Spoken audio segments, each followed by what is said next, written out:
welcome. Today on the show, we will be discussing the discovery of COVID-19 palliative warehouses across the country and the outcry about it. Recall that on October 22nd, 2020, in Maza community, Lagos, Nigeria, rampaging youths discovered and looted suspected COVID-19 warehouses in Lagos. Now we've seen other rampaging youths in states like Cross River, Osun Plateau, and Kogi State discover and loot suspected COVID-19 warehouses. Today on the show, we are joined by a guest, and we will be discussing the discovery of COVID-19 palliative warehouses across the country, the raids and the outcry.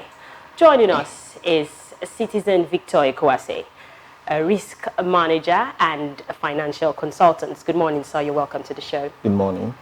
How are you doing today? Well, I'm fine. Okay. So the events that have been taking place across Nigeria lately has people swinging emotions. How would you describe the way you feel right now? Okay. First off, I feel pained that we are going to a point where basic amenities, basic needs has become so, how will I put it now, so important that people will risk their lives and do anything they need to do to get it. It shows the impact of our economy on our people at this time. Okay, so what is your take on the raid of COVID-19 palliative warehouses across Nigeria? Okay, it's an eye-opener for me. Okay. In the sense that these warehouses hitherto were meant to house palliative items to douse the effect of the COVID-19 pandemic, in the economy of the people. And at some point, the federal government did agree or did admit that they released some of these items for the people, and states received them. As it is with our people, we don't trust government, and when they say things, we want to see for ourselves. And at the end of the day, these people went to the warehouses across Nigeria to see for themselves whether they really contained these items or whether the government was being sincere with the people. To a large extent, I think the federal government have been, exonerated to a point in the sense that, yes, they said they released these items and admitted that the Minister for Disaster Management also claimed that every household was reached by these palliative items. But on ground, especially in my neighborhood, I want to speak for my neighborhood. I was going to that because in my neighborhood, yes. I heard that it was disbursed, but it didn't get to my house. That was nice. You didn't hear it was disbursed. But I know that my neighbors, when I go home, they say yes, they brought to their homes. But again, you need to look at the size of the items that were disbursed to the neighborhood. Was it a reflection of what the government said or not? Now, these are things that will elicit mistrust, and people, gravitating naturally to the warehouses to find out for themselves whether these things are real. Okay, sorry. Like in Lagos, I saw the video of the warehouse, and they had a lot. As a matter of fact, I saw that video, and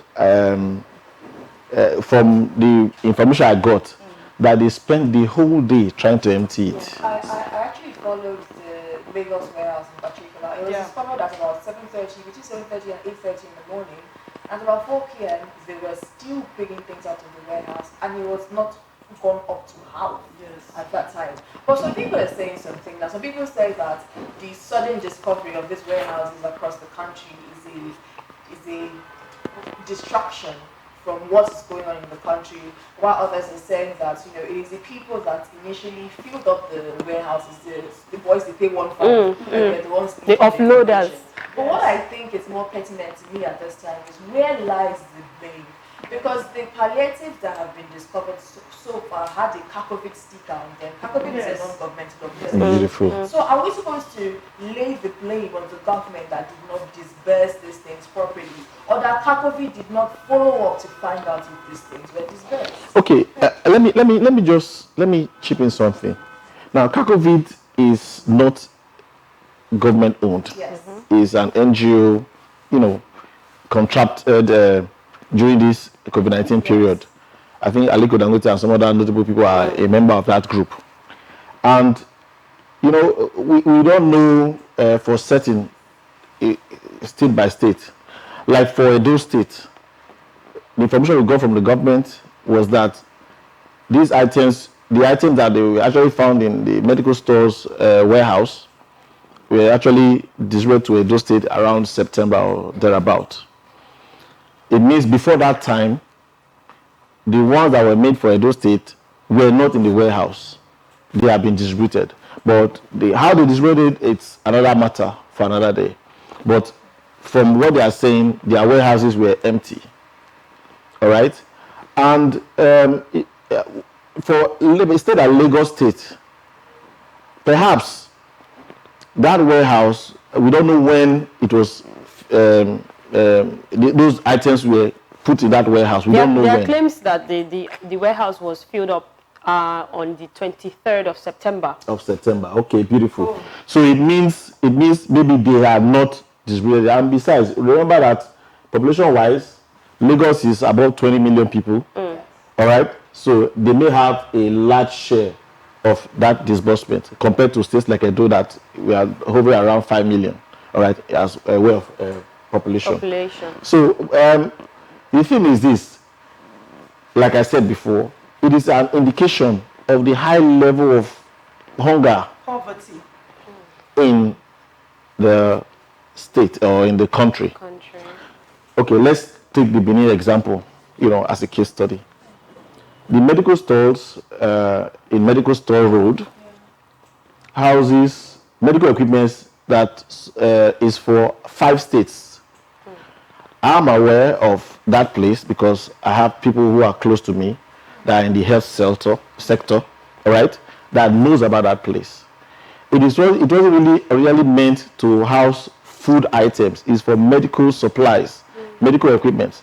And I'm sure you are aware that even the Edo State government, they are working on expanding in PHC, public health centers, you know, primary health center service across the states. And some of these equipments that are going to be used in those places are housed there. Yes. All right. Recently, the general store in Otuo was just, you know, revamped. Some of the equipments that they used to equip that place were in that warehouse. So it means that it was already meant for the foodstuffs, so to speak. But when these people got there, they discovered that the amount of foodstuff or items that were left there weren't enough. They moved from where the food were kept and started taking medical supplies, up to generators, gas cookers. These are not food items, for crying out loud.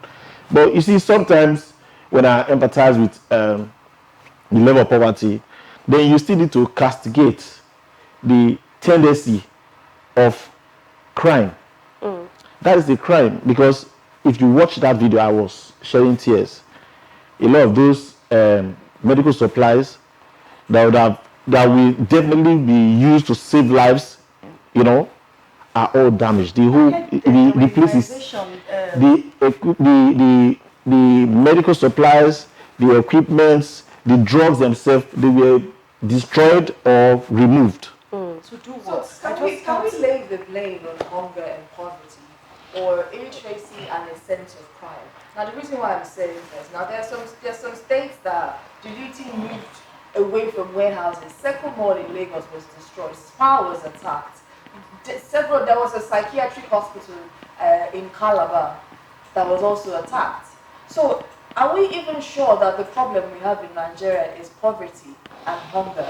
Or is it just a sense of criminal activities and belief that you will get away with it? I think if you remove the hunger, all right, from the equation, you will be left with hoodlums perpetrating crime. That's what you will be left with. For example, in Benin, yesterday, I'm very active on the social media, right? So, like yesterday, we got information that there's a warehouse, privately owned warehouse on Golf Course Road, has been earmarked to be ransacked too. Oh. So we started spreading information everywhere, all right, so that people will be aware. And even before we knew it, they had ransacked the place. The place is owned by Rosola. Rosola is Rosola Foundation. It's owned by Rosemary Osula, who is a British-based billionaire who just stocked that warehouse. They are building it. It's not completed yet, so they were still stocking their items there. And you will see their logo on the items. They went there and they emptied the place. Now, in Edo State, I don't know, but I think the police should, investigate it and see what's really going on. Because I think other private warehouses were also these are there private. was one at Eribo Estate at Textile Mill Road. Okay, that one. Okay, I'm very familiar with that place because of the line of work I do. It moves me to different places. Some of those people there are actually our customers. All right, they went there to take their electronic gadgets. These guys, they go to the bank and they get money from the bank as loans to push their businesses. So now these guys now are in problem. All right, they're in problem because at the end of the day, these are not palliative items or kind of. These warehouses are not government owned. They don't even. It's not for even charity. It's business. They keep it there so that for their sales. So how would people just go there and start taking now we items know like that we are definitely in trouble. So I want to know the financial implications of all of this for private business owners. Oh my God! Yes. Wow. Now, we only manage risk when it has not crystallized. Okay. Now, let me explain this. Risk management is a plan to mitigate future losses. That's what it means. Now, if these guys do not have proper insurance for their shops, privately owned shops, and it has been looted, no insurance company can help that individual. What if it was covered by, what if the insurance was covered against theft? Okay, listen. Now, let me explain this clearly so that everybody understands. In this part of the world, we have heard this saying before that if you want to hide something from a black man, you hide it in the books. So most people don't read policy documents. It's what we call a policy document. That policy document, it's the terms and conditions of the contract between the insured and the insurer. The insurer in this case is the customer and the insurer is the insurance company. All right. Now, at the point of buying a fire and burglary policy cover for your business, there is an extension. That extension means that's like an addendum, all right, that you pay extra premium for to cover you against such losses.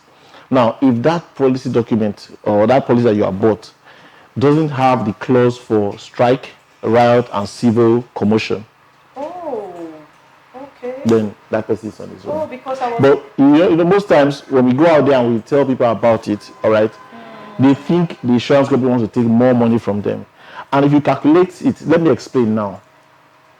These established players now, for example, okay, let's use TVC, like we already mentioned earlier. Yes. Now, TVC, the equipment there cannot be less than 500 million naira. The last time I checked, for you to set up a terrestrial TV station, that was like 5 years ago. I was told that the equipment will cost you well over 250 million. Now, for a station that is going to be on the satellite, it's a different ball game. All right. Now, it will be foolhardy for somebody to make such investments and you do not have a comprehensive insurance cover for it. Because that addendum I mentioned makes the cover comprehensive. Okay. Let me just oppose it to motor insurance. Now, motor insurance, for example, we have two types of insurance for your car. You could have a third-party cover. You could have a comprehensive cover. The third-party cover covers only whatever your car may damage, and the insurance company pays for that damage, including lost life. All right. But if you have a comprehensive, it covers both what your car will damage and the damage your car will experience. That's why comprehensive. So you see the difference. So if somebody is buying a fire cover for his business, we always advise them to do the comprehensive type, which is cheap. I can tell you it is actually 1% of the total value of that business. Less than 1% of the total value of that business. So a business that is worth 1 million naira, what is 1% of 1 million naira? 1,000 naira. 1,000. Well, the business is not worth 1 million naira. I'm just giving an example. So a business that is worth 1 billion is 1 million. That is, you see the difference. So somebody who has,